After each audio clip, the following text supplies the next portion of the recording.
Most bankers aren't ready to help you until after their third cup of coffee. But with Central National Bank's after-hours service, you don't have to wait for the bank lobby to open to get help. You can contact us from 6 to 8:30 in the morning or from 5 to 10 in the evening, and we'll connect you to a real, live, local person who can answer questions and fix problems 7 days a week. Bank different. Bank Central. Central National Bank. Member FDIC.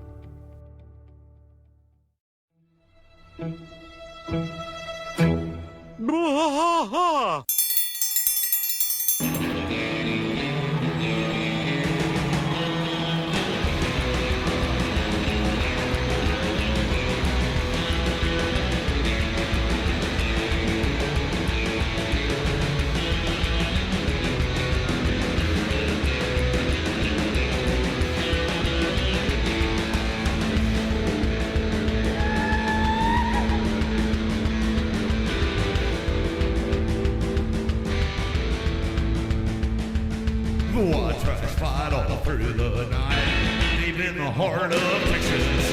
The trailer park is nice and dark, deep in the heart of Texas. That drinks his brew and he spits his chew, deep in the heart of Texas. The TV blares but no one cares, deep in the heart of Texas. Here we go! Hey there, welcome to Blah, a King of the Hill rewatch podcast. I am Mike. And I'm Rusty Wimatanye. Wimatanye, indeed. We are doing Season 1, Episode 3, correct? The Order of the Straight Arrow. The Order of the Straight Arrow, yeah. And this is, it's obviously the Boy Scouts, right? Absolutely. Actually, Cub Scouts. It's actually the Boy Scouts. There's actually a thing called the Order of the Arrow.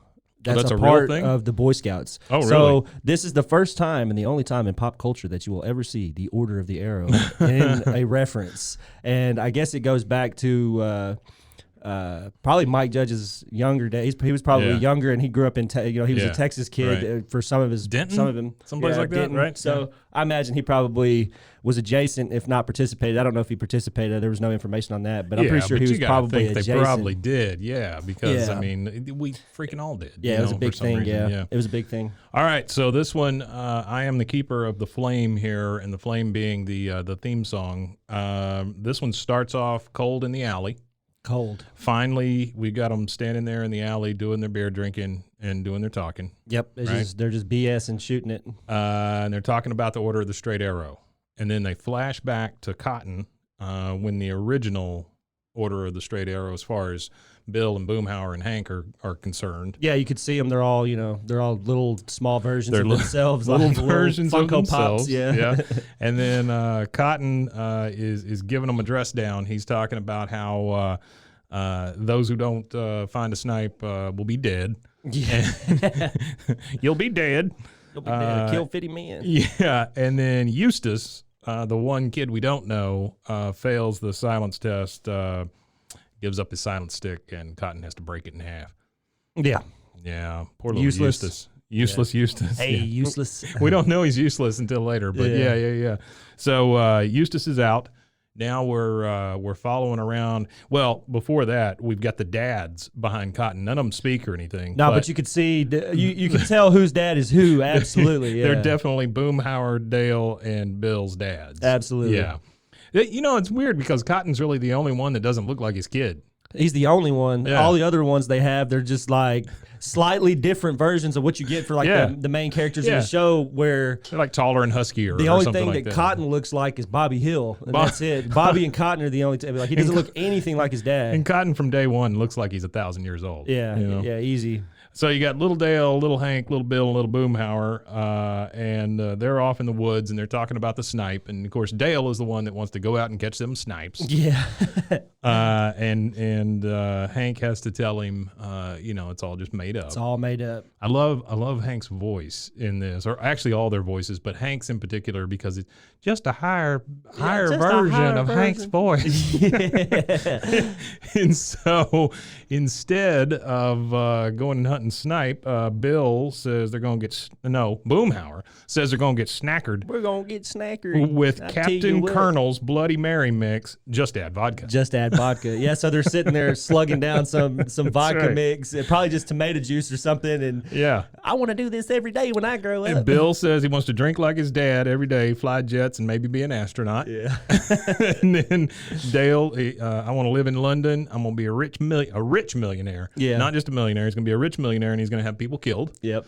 And then Hank, he's going to sell propane and propane accessories if his his grades are good enough. Yeah. That's right. If my grades are good enough. If my grades are good enough.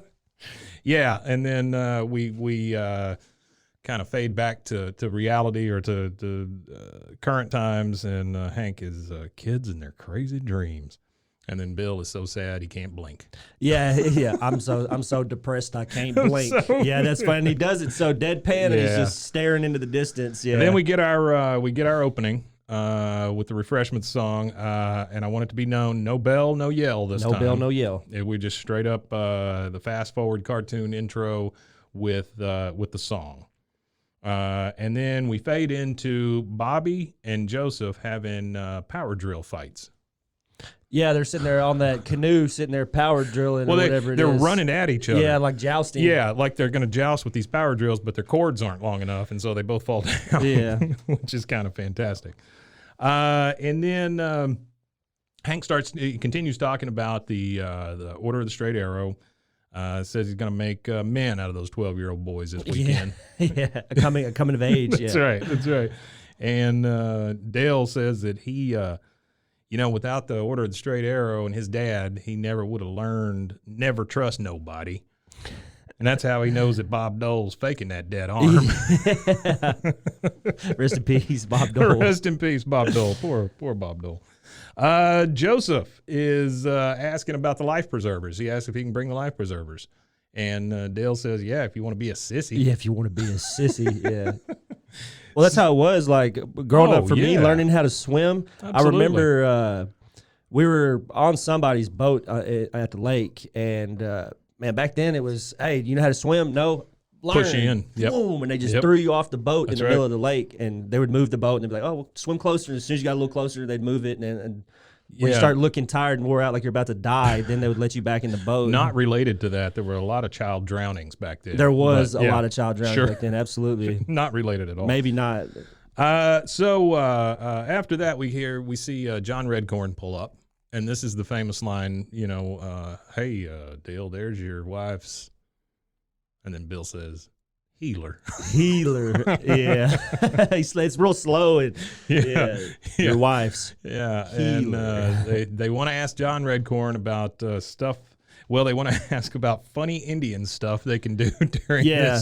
this And trip he's for the he's trying to Straight be Arrow. like somber and sacred with what he's talking to Ancient them about. ways. Yeah, the ancient ways. Ancient ways. That's right. And they just shit all over it the whole time. Bill's like, or Dale's like, haha, I like how you say everything is sacred. Let's do that. Let's do that. Yeah, let's do that. What's Everything funny is about sacred. this John Redcorn thing, I want to go ahead and add something here. So the original voice actor for John Redcorn for the first 2 episodes died before the Really? 3rd episode recorded. Oh, shoot, I didn't know So this episode was actually, I think the guy's name was Victor Aaron, if I'm not mistaken, the original voice actor for John Redcorn. Right. And this is actually John Redcorn's official debut as far as like speaking in the TV show is this episode. But yeah, they had somebody intended to do the voice differently, but he ended up passing away before they could record, I guess. But his name was, I want to say it was Victor something. While you look that Aaron, up, Victor Aaron. Victor Aaron. Yeah, he died on September 4th, 1996, 5 months 3 earlier. episodes in. Yeah, That's 3 rough, episodes man. in. That's tough. But John Redcorn tells them all about spirit bags and Wamatania, the big spirit that watches over us all. And Hank is writing all this stuff down, not to miss a thing. He says, all right, spirit bags, Wamatania, funny looking headband. Yeah. Extremely insensitive. And it was funny. I watched I had to send it to you. You feel like he doesn't mean it, though. Yeah, he doesn't mean it. He It's didn't just mean anything ignorance. bad. Yeah, It's it's just just ignorance. ignorance. And that's a lot of it is just ignorance. Yeah, but there was a really, I'll send you the clip, but it was a compilation of potentially racist, like things throughout the entire series of King Sure. of the Hill, Right. and that's the first one on the Oh, I'm clip. That's sure. the very first bit of it. Yeah. Well, because when the Laotian family comes in later on and stuff like Right. that, there's a lot of it. stuff like that. You know, I don't ever think of like my wife and I we watch The Office all the time just because it's good background stuff. And there are a lot of weird, almost racial things in that. Right? Yeah, it couldn't be made today. I don't think. I But don't think King they of the showed it Hill, again. I have never taken it that way. I never did either. The way I always took it as is like these people are like they've lived in, you know, because I know a lot of people that are similar to that Yeah. they're not necessarily like hateful people. It's just like they've never met anybody That's from exactly a different right, yeah. culture, so Yeah. it's like their curiosity almost seems offensive, but it's not. It's just they're so curious they don't know what to ask or how to ask it to where it's not offensive. Yeah, Hank just assumes that Redcorn's making it all up too. Yeah, you yeah. know? He just And- assumes it's just a and a it's crock just himself. It's just silly. Bill, after hearing about spirit bags, offers all the ladies' tennis socks that he got in the divorce that they could use as spirit bags. Yeah, his ex-wife's tennis socks. He says, and every time she plays tennis, she gets what do you call it? The rubs. She gets a blister. Yeah, a blister on the heel. Because every time she plays tennis, she gets a blister. Hank says, "You know, Bill, it's been 6 years. Don't you think she bought some new socks?" Yeah. All right. I guess that's where we first see Bill's like his crippling depression. yeah, his sick obsession too with Lenore. It's true. Yeah, It's true. It's a really sick I obsession. don't even know that we've mentioned Lenore yet. We may have mentioned the divorce, but not Lenore. I think the divorce has been mentioned, but Yeah. now this would be like the first. I think this is like the first discussion of Bill's crippling depression, and then also telling us why he's cripplingly Right. depressed, Right. and exploring that. Yeah. So next we go to Bobby and Joseph in the tent, and they're basically practicing for when they go out on their Eating hot coals. They're sitting there, putting the flashlight in their mouth. Said that Joseph says he heard that you have to walk on the hot coals and then eat them. and they say, "Ooh, that's hell hot." Yeah, hell. That's And hell then- hot. And then Bobby's like, "Fuh," and then his mom comes in, Yeah, and before he he can says, finish the word. Yeah. Bobby, I know half a cuss word when I hear one. I know half a swear word when I hear. Peggy Hill knows half a swear word when she hears one. And then she goes away, tells the boys to get ready, and Joseph responds with, which he always has this creepy thing about women, but he's, he does. You have the coolest mom. She smells like Miracle Whip. Miracle Whip. Of all the things, Miracle Whip. Miracle and she Whip. is like and it's funny because Peggy, that's what she reminds me of. She's a jar of mayonnaise. She's like the old faithful jar of mayonnaise always. Yeah, big square glasses. All right, and we're getting ready to go on our trip with all the guys, and Eustace drives up, and that's when Dale calls him useless. Yep. Shows up with Randy and tells him that he's going to love him no matter what, whether he gets his badge or not. Hank responds to the guys with, "Can you imagine how that would have turned out if my dad had told me that he loved me no matter what?" Yeah. Which then we learn a little bit more about Hank and his dad's relationship. Yeah. That comment there. Yeah, absolutely. All right, and then we go to Luann. She is packing up. Peggy's kind of helping her pack. So Peggy's going to be all by herself this week. Yeah, Luann's gone, and then Luann says they're going to order the straight arrow. Yeah, she says that she's going to go see her mom. And she goes, "Well, this is just the arraignment. I'll go back for the I'll go back for the sentencing Yeah, later on." Yeah. Peggy says, "Here's Fun Saver. Take a lot of pictures." Yep. And so and if you don't know what a Fun Saver is, it was a disposable camera. You hand off a Fun Saver to somebody. A disposable camera. Why would you buy something that you would dispose of, such as a camera? So you take the 20, 25 pictures or whatever it was that the roll would hold. Oh, okay. And then you drop off the camera at the developer. They develop it and they give you back the pictures and they throw away the camera. Okay. That was a real thing. That's a concept. Yeah. Yeah. That's a concept. And, I know what you're talking about. They now, would be they'd use them a lot in like weddings and stuff, right? Yeah. So they'd put these disposable cameras on the tables, and they may still do this, I don't know. They put the cameras on the tables, the guests all take pictures, and then the guests all just leave the cameras there.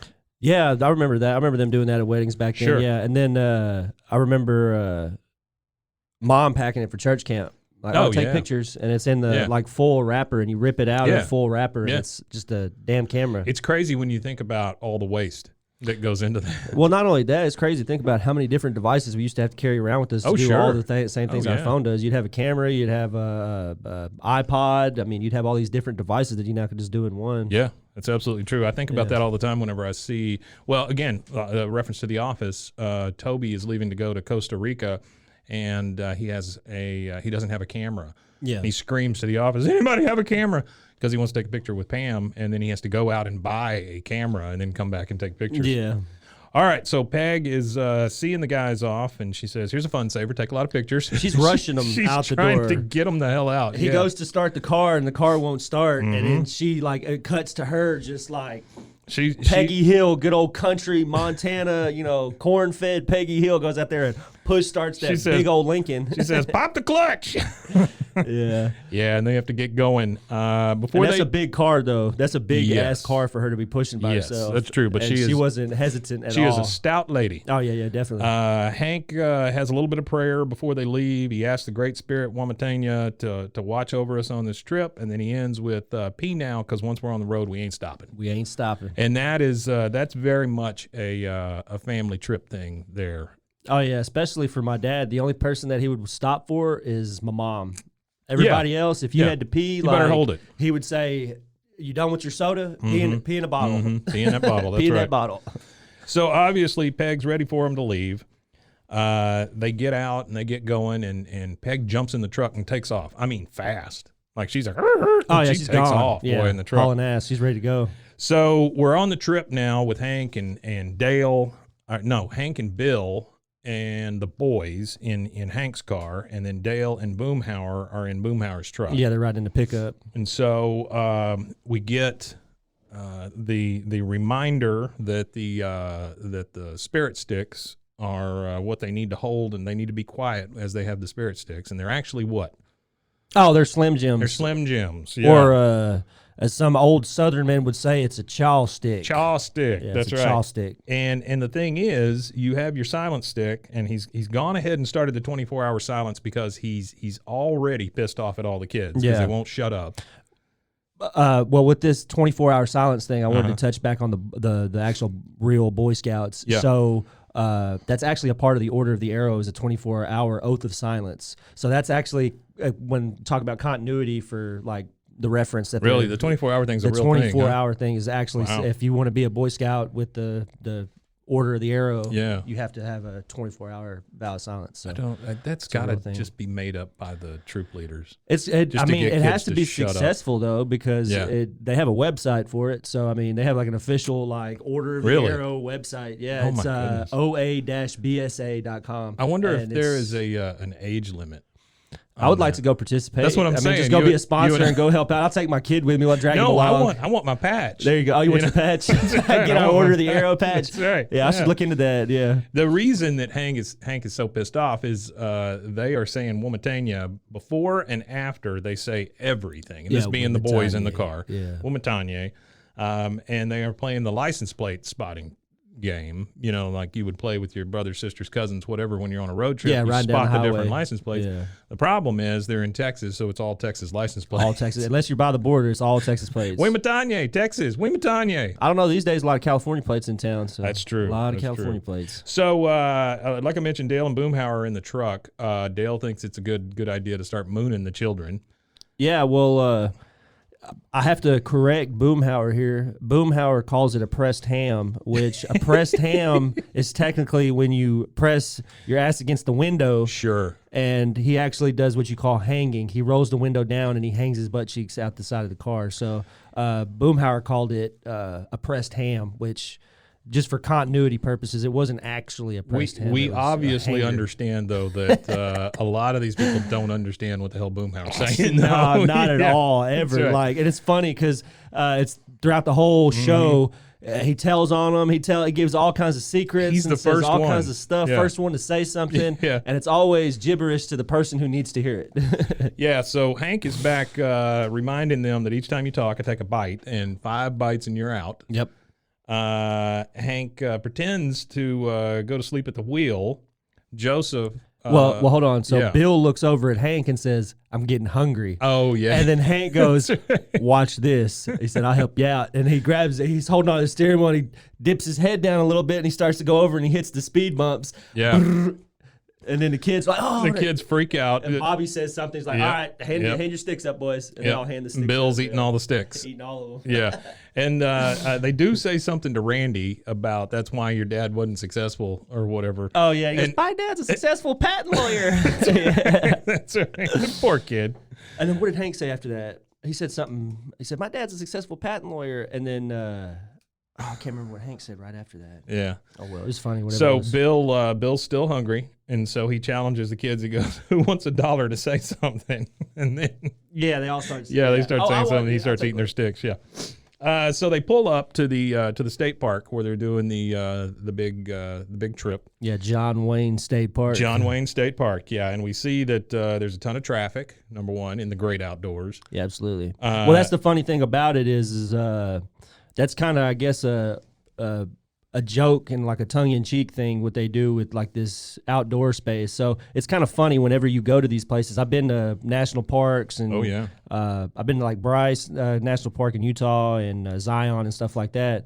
Well, it's really funny because people that go to those places and stuff like that, they do take care of it and it is clean and stuff like that. They don't throw the trash everywhere. Most people that go to places like that take care of stuff. Yeah. But the line of cars you see at these places is insane. It's like I remember when we got to Zion National Park, just to get into the actual park took us like an hour and 45 minutes when you could see the gate. And then we're like back here, like it's like a 5-minute drive to the gate, and it took like an hour and 45 minutes to get in because of the amount of traffic. And I think that's funny that they added that in the show where you've got all this pollution and stuff happening, all these car emissions, and they're pulling up to John in Wayne the quote-unquote Park. great outdoors. The great outdoors. We do see that the great outdoors has been taken over by a bunch of hippies. Bunch of hippies that don't really care too much about the environment as much as they say they do. They've got a banner on the side of this bus that's parked there. It says Mother Earth Matters. And one of their leaders is up on a rock giving an announcement about the fact that they saved the spotted owl, the Texas spotted owl, the snail darter, and the whooping crane. And they've also eliminated 300 logging jobs. Which is weird to me because there's not a lot of logging done here in Texas. No, there's not. Well, I think that was because around the time in the 90s when this show was airing and stuff like that, that was a big topic around that time was logging in South America and stuff like that. She also makes the announcement that the brown herbal ecstasy is bad, so please don't take the brown herbal ecstasy. Brown herbal ecstasy. Yeah, leave that alone, guys. Then we go, we go back over to Hank and his buddies, and Hank makes the comment, "Would it kill a tree if you wore a bra?" Yeah. All right, so now we see Peggy on the road. She's out in the middle of nowhere, which hauling ass. And that's most trips you take in Texas. You end up out in the middle of nowhere. Not by choice. Right. Just because there's a whole lot of nothing. There's just a whole lot of nothing. A and B Yeah. usually, yeah. Like if I drive from where we're at to San Antonio and I take the toll road or whatever, it takes me forever to get there. And the reason that it feels like forever is just that there's just nothing around. There's nothing. On them toll roads in Austin and stuff too. Like you drive down them toll roads and there is absolutely just, you're doing 80, 85 and it's just fields. Mm-hmm. Bobby's trying real hard not to talk at this point. He's not doing real well. No, he's not. But he's trying real hard not to talk. He's trying.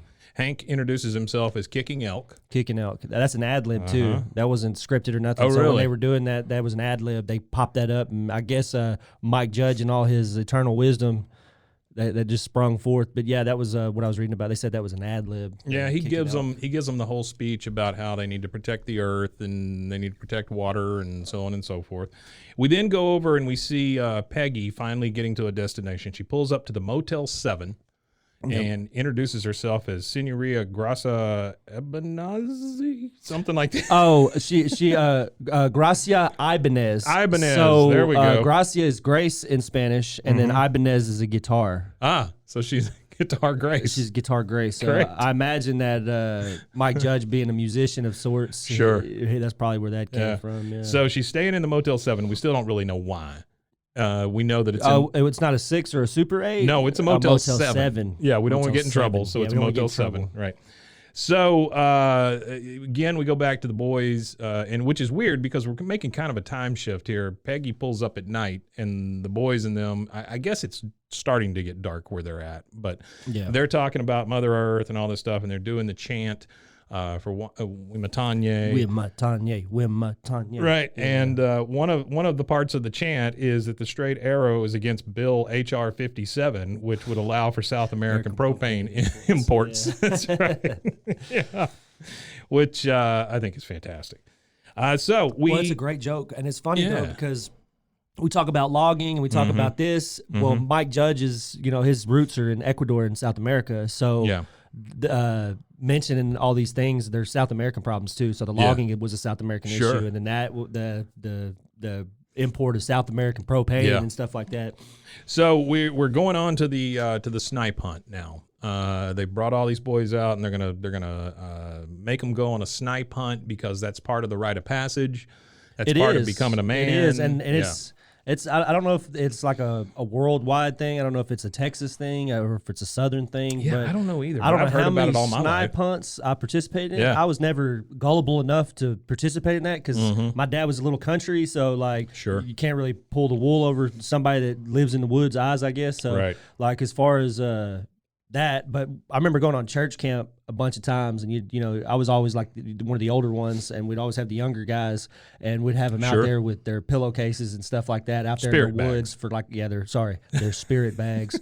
We'd have them out there for like an hour or two, just running around in the darkness looking for nothing. Yeah. And then at the end of it, you'd bring them, and you'd tell them about like they'd use it as a teaching lesson for like blind faith and stuff sure, like that. That's what they sure. used to use it for. But So Bill hands out their whoop-ass sticks. whoop-ass sticks. And their spirit bags, which we now know are ladies' tennis socks. Probably Lenore's dirty socks. Lenore's with, dirty socks. Wore out heels. And then they teach them the snipe call, which is woo-loo-loo, woo-loo-loo. That's Yeah. right. That's right. Yeah. And so they're all off, hunting for snipe, beating the bushes and all this stuff. And then, Hank is in the spirit of, well, let's let them stay out there for about an hour, and then we'll call them back in and let them know what the deal is. Yeah, that's usually how it goes. Right. And then we hear a god-awful noise of something being beat to death. Yeah. Bobby in the bush is beating the hell out of something, Bobby has, we find out, beat a whooping crane. which in Texas, if you get pulled up on by a game warden and you have just beat the hell out of a whooping crane, Yeah, you probably don't want to do you're probably that. gonna lose your truck, your whatever boat you got with you. Right. You probably lose everything that you have in your personal possession at that time. As Dale says, there's only 5 left in the world. Well, 4 Four now. now. Yeah, that's right. Yeah. And so Hank is this is where we get a whoa, Yeah, one he of just those. go, Yeah. Yeah. And Dale immediately wants to make sure that the group knows that he and Boomhauer came on their own trip. Yeah, they don't know them. alone. That's He's like right. backing up. We're just here to worship Mother Nature. And then Hank goes, "Give me the keys, Dale." Yeah. Dale, give me the keys. Give me the keys, Dale. Yeah. And that's where you see Bill act as the enforcer too, because throughout the show, Dale's always, he's usually the one that's doing something that's like malicious to the group. He's Sure. usually the first one to do something that damages the group in some way. Dale's definitely the one that slips up the most. Yeah. And it's always Hank's always like, "Bill, sick him." You know? It's like his little guard dog That's or right. something. Yeah. That's right. All right. Well, let's you and I take a little break. We'll hear a word from a few sponsors, and then we'll be right back with the rest of season 1, episode 3. Woo loo loo. Ad time, Wimatanye.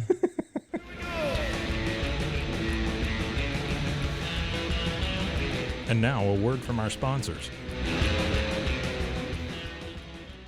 As if the McCrispy couldn't get any better, Bacon and Ranch just entered the chat.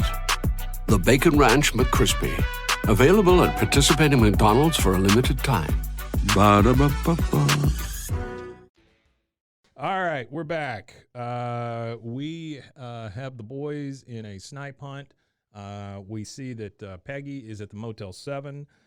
We found out that Bobby has beat a whooping crane to death. And Bobby informs everybody that Wimatanye had turned a snipe into a whooping crane. And that's what had really happened. Hank is just ready to ditch the carcass. Yeah, and it's funny though because throughout this whole time, Bobby's trying to defend his dad's honor and my dad's honorable, and then you see him talking about we're just gonna stuff it in the trash can behind Stuckey's, which is a real restaurant. That's right. Yeah, Oh it's an yeah, actual Stuckey's. restaurant, Stuckey's. Well, Stuckey's were basically truck stops for travelers. So it's kind of like a Buc-ee's. It was like a Buc-ee's. Stuckey's was it was like like a Buc-ee's. Flying Okay. J. It was like, you know, Pilot, that kind all of that stuff. yeah. But Stuckey's was known for their pecan log. The pecan log. Okay. Yeah. So it's kind of like Bucky with the corn nuggets. Yeah, that's exactly right. But this was it's the white. I don't even know what it is. Like almost marshmallow cream. And Yeah. It's just this rolled in nuts. Rolled in. Yeah. Yeah. That was what they were Okay. famous for. Yeah, it wasn't good. No, it didn't sound good. It sounds like crap. No, it wasn't good at all. So they are ready to ditch this thing in the morning. They end up going to bed. They put it in the ice chest. The problem is that in the morning, Hank is awoken by a state trooper. Yeah, a Or a state park trooper, ranger, park I guess. ranger, yeah, Yeah. park ranger, game and wildlife or whatever. And yeah, he's got a he's walking up with a proximity like GPS thing. Whenever he gets closer, it's like Yeah. beep beep beep beep beep Right. beep beep beep beep beep, Right. and then he gets closer to the Sir, the have ice you seen chest, this yeah. whooping crane? Yeah. And then Dale comes hopping out of the tent because they've tied him up and taken all his clothes. Yep. Oh yeah. So hold on. Before this, Yeah. you see as the game warden, state trooper, who the law enforcement official pulls up, you see if you look at in the background, you could see out of Boomhauer's tent, you could see a half naked young lady come running out, and then you see Boomhauer running behind her. So that gives us the I think that's the first instance where we see Boomhauer's womanizing Being the abilities. ladies' man Yeah, kinda because thing, yeah. like you got to think they just pulled up to the state Yeah. park less than 24 hours. Yeah. They've been at this state park, and he's already shagging somebody in the tent like that night kind of thing. So it really shows the power of Jeff Boomhauer. That's right. So we tell the state trooper that we hadn't seen it, and he informs people that if you see it, let us know because it's real important. And that's when Hank says we're gonna throw it in a dumpster behind the Stuckey's. Unfortunately, Bobby is messing with the whooping crane At the time, yeah. Yeah, and the hippies see it, and so the hippies are screaming, "There it is! Let's get them!" And they start chasing them. Yeah, they start Right. actually physically chasing them, which is a really funny scene because hippies hugging trees, protecting the earth. They run through all kinds of bird nests and grabbing up Yep. trees and plants and then throw all of their hacky sacks at the car and as the- frisbees. as Yeah, the people finally make they it in. bombarded them, and it's funny because Right. it's like a field of hippies like kicking their hacky sacks in the air, and That's then they right. all just boom boot them at the car. Yeah. All right, and then we cut to Peggy, and we find out where she was headed. Well, she's headed to what'd she say? Zapatos, as they call them in your language. That's right. She is. She pulls up in front of Lubbock's very big shoes fashions for the large-footed lady. Yep. And she goes in, and the guy there knows her by her Knows her by her Gracia made-up name. Ibanez. That's Yeah, Ibanez. That's right. And it's funny though because she says to him, "I've come for some zapatos," and then she says "shoes," as they call them in your country. And he's a Spanish guy. He's ready for her though because he's Yeah. got what he calls an Italian mock alligator. The Italian mock That's right. alligator. And they get her a coffee and the whole thing. I mean, it's all set up. It's a whole setup. Yeah, it's kind of funny. It's like, and then she gets her big, huge ski-like shoes. 16 size was like 16 double E. We find out that Peggy's shoe size is size 16 triple E. Triple E. That's right. 16 triple E. Yeah, this is the first reference to Peggy's big feet. Yeah, and it's real funny too because they do the whole shoe exchange. They do, she buys them or whatever, and then like at the end of that scene, there's two guys carrying one shoebox out to the car because the shoe's so big. So that right there is just It's so funny, fantastic. so like unintentionally funny because it's just a straight scene and then they just carrying out this microwave out they're to the carrying car. the big box out. Yeah. As Hank and them are hauling ass away from the park, Bobby has again gotten the whooping crane out and he's got it out the window, trying to get the air back into it, trying to resuscitate this bird through absolutely. Wimatanye. Right. And again, it's like, you got to get that down. Hank is after him. You got to hide the bird. And then they end up at a culvert. Which you want to explain what a culvert is? A culvert. Well, in Texas, I don't know that it's called that everywhere. I don't think it's called that everywhere. A culvert's like a ditch. It's just for drainage, for flooding and stuff. And in Texas, we might not get a lot of rain, but when we do get rain, it is sometimes it's like 3 or 4 days worth of rain. Right. And without them culverts and stuff in Texas, I mean, there's still places that are considered like town, like out in Hewitt and stuff, that flood horribly, Right. and it's in town, like you're like in the center of Hewitt, and it's like you can't even drive across the street, kind of thing. Because there's so much rain. Yeah, and they have those big drainage pipes. Yeah, huge drainage pipes. And so Hank is trying to shove this dead bird into a drainage pipe, and it won't fit. Yeah. Well, it's actually for the interstate highway systems. They have those. It's for the entire like I-35 corridor through Texas. That's a part of the highway requirements when they were building the highways in the 60s and stuff like that, was to have proper drainage, because when Eisenhower did the study back in the day to see how fast the military could travel across the United States, because they took them across what was called the Lincoln Highway at the time, and they went from the Midwest and they drove all the way to California, and he wanted to do a time study to see how long it took them to get that far, just in case during the Cold War, in case we had any kind of Russian invasion or whatever. That's what it was really preparing for. And they drove that Lincoln Highway and realized there's no way that we could properly mobilize like Germany did, because the Autobahn and all that, he saw how efficient Germany was at mobilizing their army.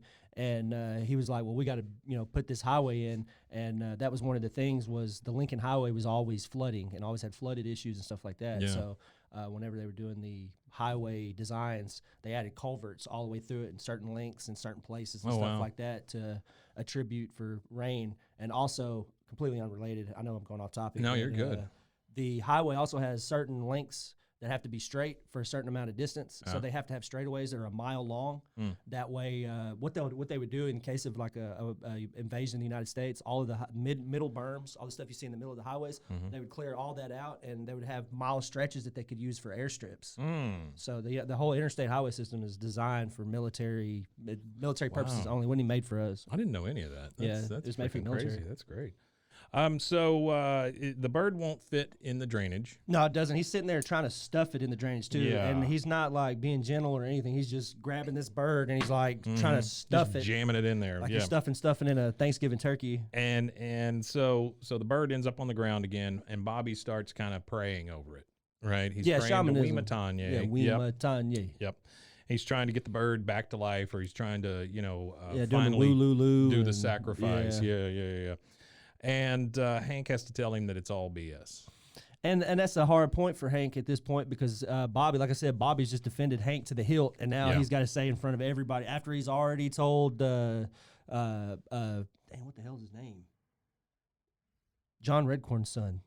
Joseph. Joseph. Yeah, I completely blanked on that. So, he even tells Joseph, no, my dad's an honorable man and all this. And then eventually he's like, well, it's all fake. Well, and they have this talk, and Bobby questions whether they're on the same team and stuff. And Hank tells him, that we're on Team Hill. It's just you and I. And Team Hill is going to bury this whooping crane. Yeah. And so Hank and Bobby, they get they're praying over the bird. And here comes the park ranger. Yep. Finds them with a hippie in tow, and they're ready to arrest them, because they beat this whooping crane up. And what happens? Whooping crane flies off. That's right. Whooping crane gets up. It absolutely inflates Bobby's brain into thinking he's some kind of ancient shaman with these magical shamanism and these shaman-like powers to bring this whooping crane back to life. Yeah, Bobby literally calls himself a shaman. Yeah. And the park ranger informs Hank that, I guess knocking a crane unconscious isn't against the law, so you're free to go. Yeah, which technically he probably would have gotten in trouble for that, even if the whooping crane was okay. I think so. But I'm willing to let him go. Suspend disbelief there. Well, yeah, Hank gets away with a lot. They get, sure, they get away with a lot. When we get into the fishing episode later, it really blows my mind that his best friend ends up being a Texas Ranger at the end of it all. But it really shows that. But for me, it really with Boomhauer, eventually being revealed as a cop, it really speaks to the duality of being a police officer. Oh yeah, because he's still a human being with friends that want to cut up and have fun, but at the end of the day, he's still a cop. But you see all the humanity, and you never see the actual job side of who he is, where you see what Bill does for a living, you see what Dale does for a living, you see what Hank does for a living, but you never see what Boomhauer does. He just seems like this womanizer, just riding around with he's fell into money or something. That's what I always thought.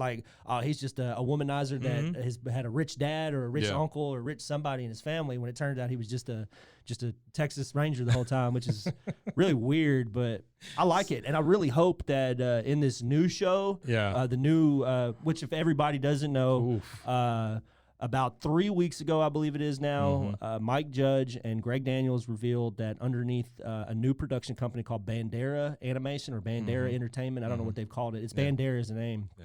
They have rebooted Beavis and Butthead and King of the Hill, and they're aging them up 15 years. 15 years on these guys. So I don't know what they're doing with Brittany Murphy's character, Luann. I don't know either. She'll be about 35. And Tom Petty's character, Lucky. Yeah. Because they were integral part of the show at the end. And then you got to think Cotton and... Yeah, Cotton's dead.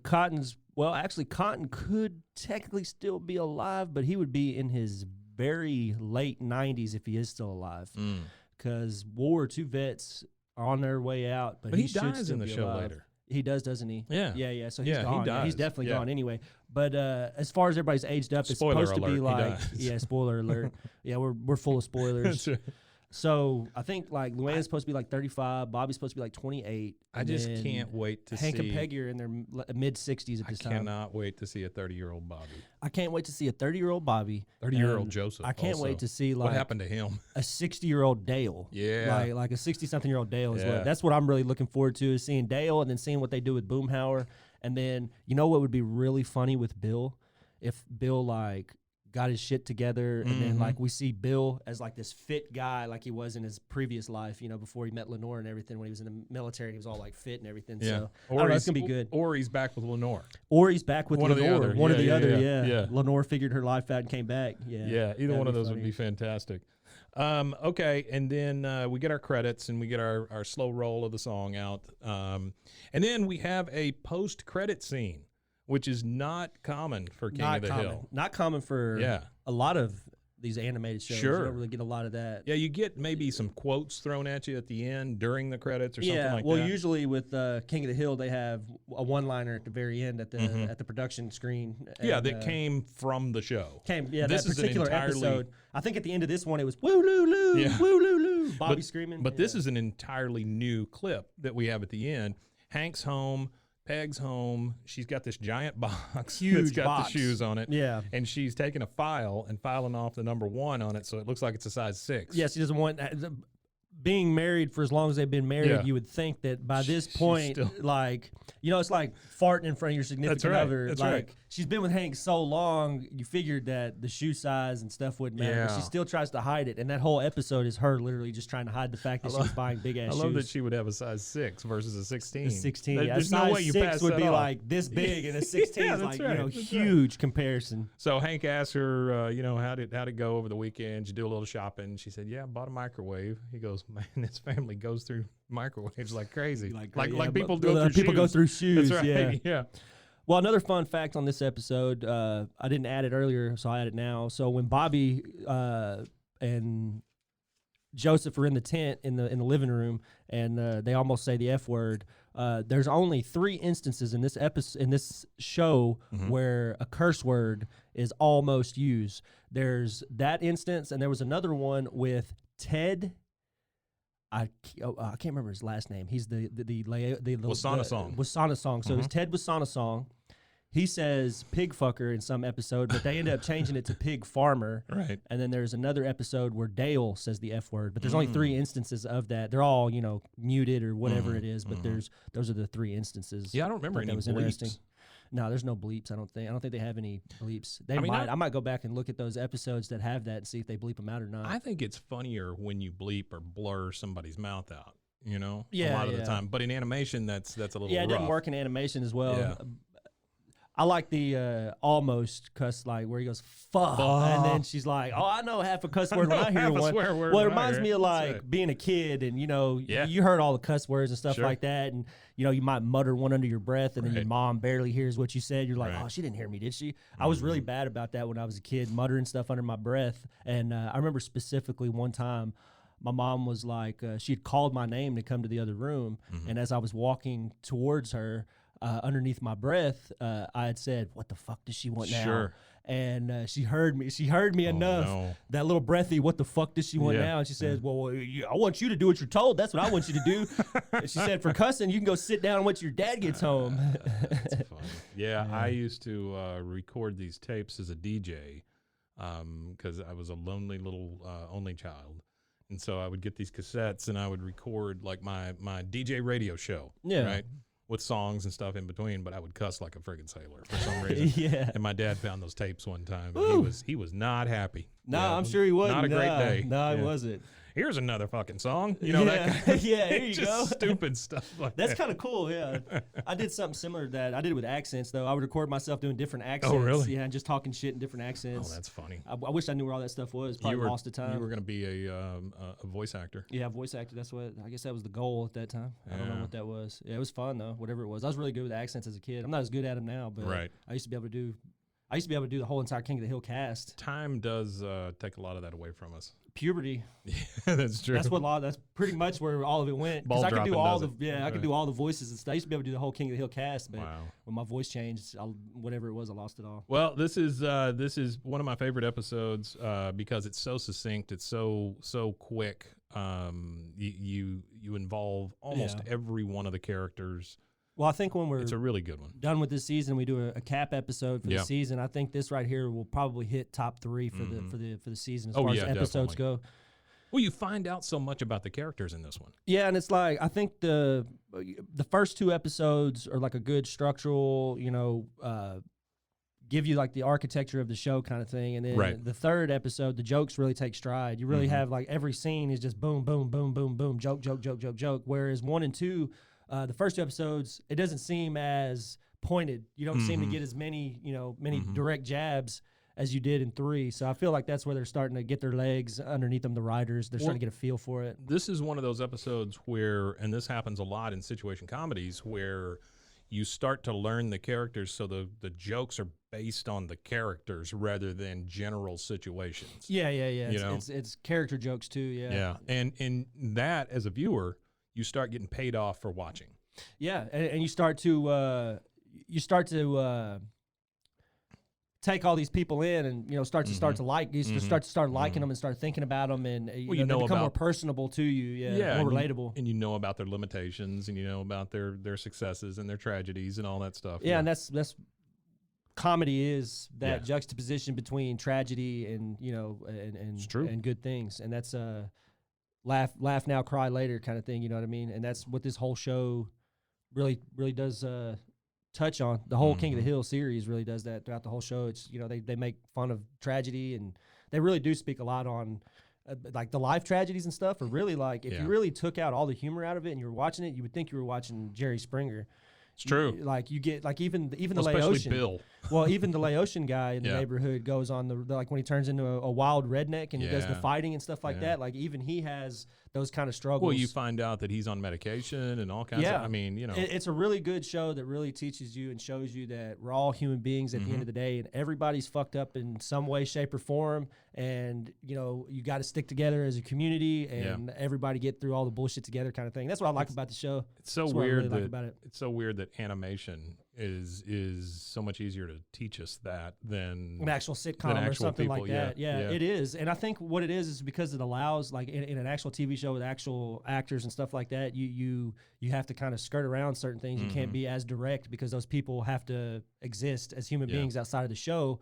And it's hard for some viewers to detach the person from what's actually the content of the show. So they get wrapped up in, political correctness and stuff like that. And then the actor that acted in this, this scene or said something that was off color or something, Sure. then they're the ones that get, Well- vilified for it, even though they're not even the ones that wrote it. They're just the ones that acted in the show. And at the time that this was going on, you still had a lot of shows with studio audiences and things like that that elicited reactions from the audience with applause signs or aw, and that kind of stuff. Yeah, and that just never would have worked on a show like this. it would never have. I don't think that you could have done that with the animated shows, and I think that's what makes the animated shows good. Is you don't have to have that canned laughter or nothing like that. It's all real. It's all like the laughter is up to you to find the joke. It's up to you to find what's funny. And I think shows have learned a lot from that sort of setting. So again, The Office and anything that Justin Spitzer did afterwards. Yeah, because absolutely, you got to remember this is like revolutionary stuff for television. it These really was. animated,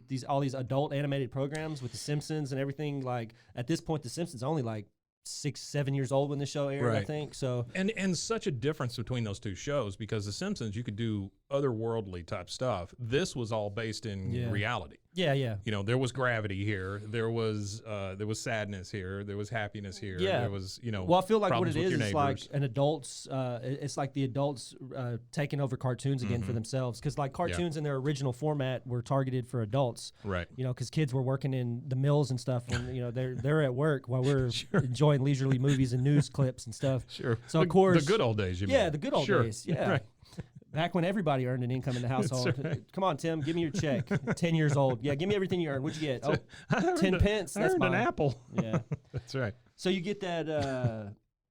It's like recapturing animation, because like it starts Yeah. off, you know, animation started off for adults, and then you get Sure. the golden era of cartoons in the late 70s, 80s, 90s, and then boom, you have this like huge surgence of adult animated Yeah. comedies Yeah. through Adult Swim and Comedy Central and all these other Well, entities, Fox and then the development of computer power, computer animation changed a making lot. computer animation so viable as far as an option goes. Then you could just pump this stuff out. Yeah. Well, remember, 7 seasons of King of the Hill were all hand drawn. So they still did it for, even when the technology was there, they were still hand drawn. Well, I'm saying, yeah, and that's a very good point on them. I'm saying these days, though, These you days, see so yeah, much yeah, animation yeah. because you There's can just so pump much it of out. Yeah, it's easy. Like the amount of animated content now that you have targeted towards adults, like you could watch a new show every day. Yeah. And I really think that without like The Simpsons, King of the Hill, and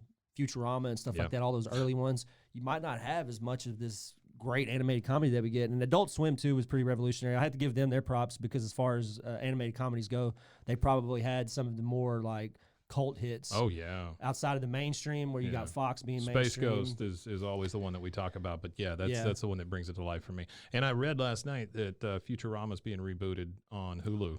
Futurama, here we go. That's Yep. good too. More Futurama. Man. Yep. The timeline's getting better. I mean, I thought it was gonna. Yeah. It was starting to go pretty dark. Yeah. Now we're at least get a little light and some darkness here. I kind of like that. The That's only good. thing is the guy who does Bender won't be there. Oh well. So it's going to be somebody else doing his voice. Well, we'll see how that goes. Which, I mean, I'm sure it'll be fine.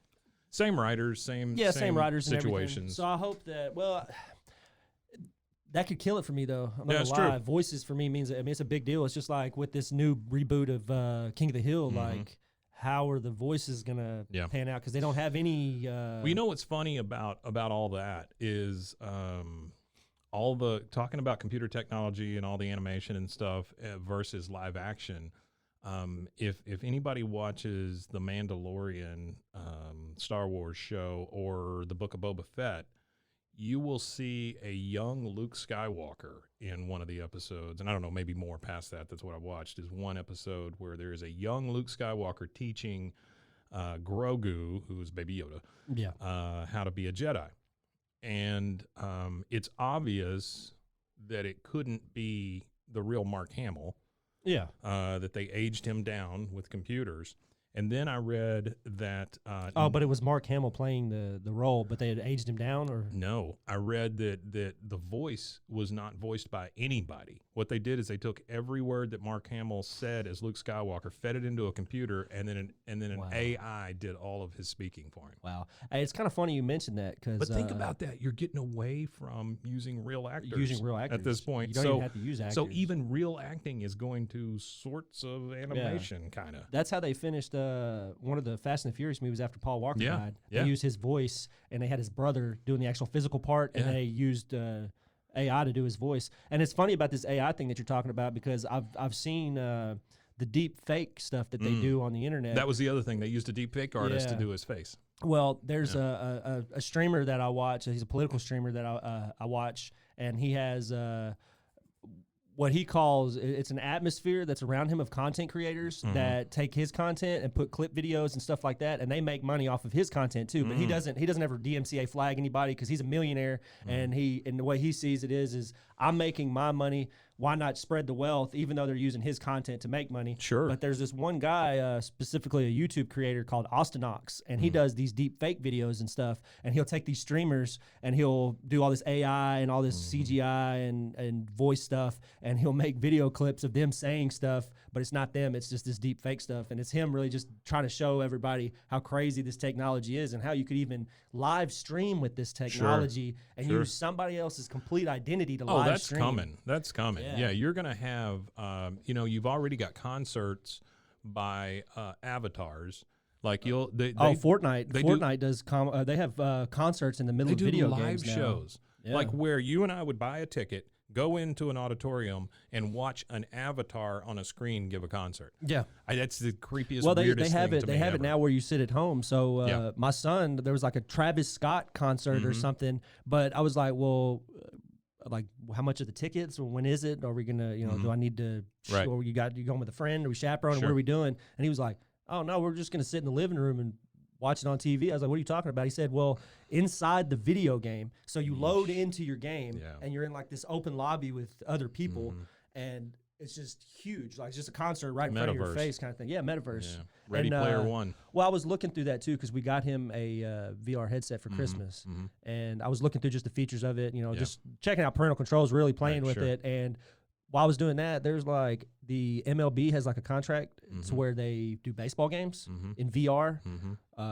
They've got a whole concert series of different artists and stuff that you could pay $2 or whatever it is, and you get to watch it like a live concert. Yeah, and it's all like on your head. Like there was another thing I saw where Walmart had been working on the technology to where you could shop in your headset. Walmart. So you're walking around Walmart in your VR headset, throwing your groceries into the basket. Nope, I'm done. Yep, I'm good. Thanks. That's what I said. I was like, like if you like when I'm doing online shopping, it's to like take away from the experience of having to walk around and shop. So why would I want to do it virtually? I don't even want to do it in real life. Here, it's kind of crazy. Go throw your trash away virtually. Yeah, I'm not gonna lie. Why I would probably you want that? will try it out.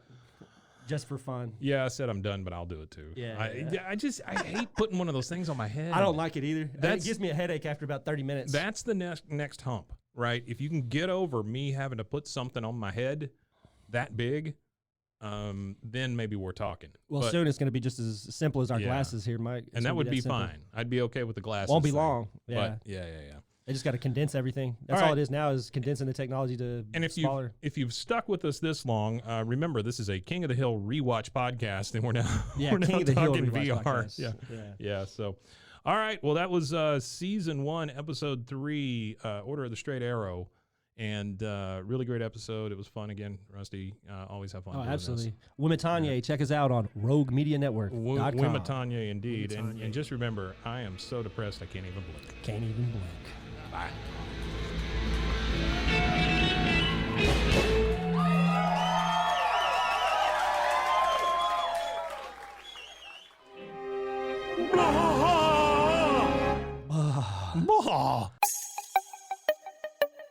This has been a Rogue Media podcast.